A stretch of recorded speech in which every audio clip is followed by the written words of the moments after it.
Hey guys, Johnny Crims 2000 here, and welcome to my new series, Hidden Gaming Gems, where I take a look at some games that I believe never got the attention that they properly deserved.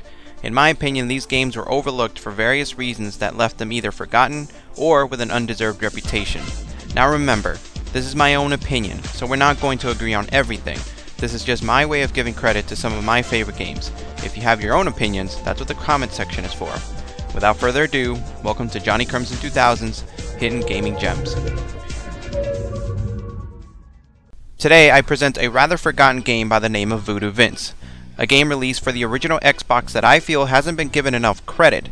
For starters, let's talk about why this game is so great. In Voodoo Vince, you take control of the titular character and go through various levels on your way to rescue Madame Charmaine, a voodoo shop owner who's been kidnapped by the villainous Cosmo the Inscrutable in order to steal her magical zombie dust. In the mayhem, the zombie dust brings a voodoo doll to life and causes reality to warp, which helps explain all the crazy scenery and bottomless holes everywhere. As Voodoo Vince, it is up to you to traverse the levels and find a way to rescue your kidnapped owner, who can still communicate with you through telepathy and will guide you on your quest.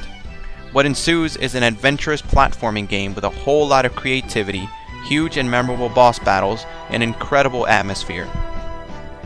The gameplay isn't terribly groundbreaking as it boils down to a standard jump, punch, pull switch, get to the next room affair, but the execution is where this game really shines. Not every level involves a simple get from point A to point B scenario, and there will be times where you'll need to use your head instead of your reflexes to get to the next section. The combat system is also unique. Instead of just being able to punch enemies into submission, Voodoo Vince uses his voodoo powers to inflict damage on others by first inflicting damage on himself. By collecting voodoo coins, you'll get new and creative ways to dispatch your enemies, with each showing a new way that Voodoo Vince gets hurt. This little bit of creativity can add so much to a standard run, jump, and punch platformer. As far as the atmosphere, this game really hit the nail on the coffin.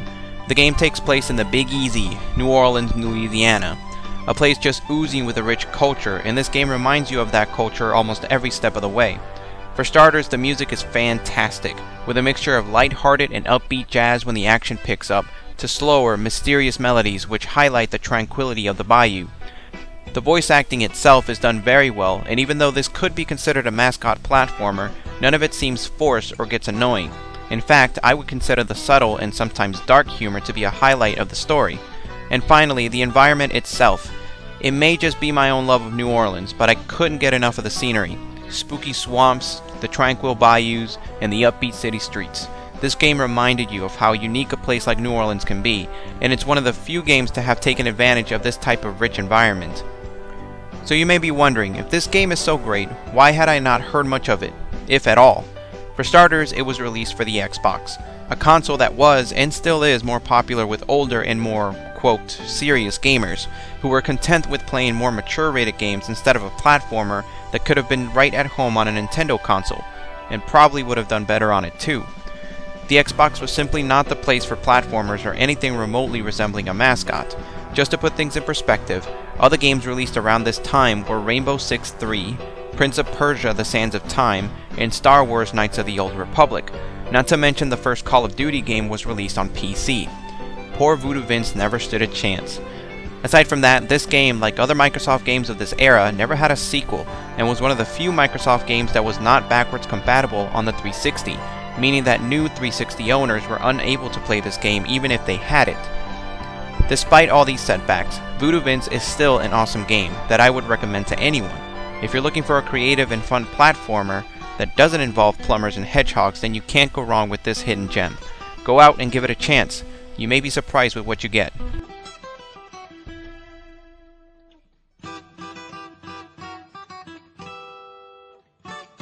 As always, if you liked this video, be sure to hit that like button and subscribe to my channel if you want to get more stuff from me. In the meantime, if you like my videos, be sure to find me on Twitter, Tumblr, Raptr, and Screwattack.com to see the other gaming related content that I upload. Info is in the description. Who knows? Maybe you'll like my stuff. Maybe. Maybe.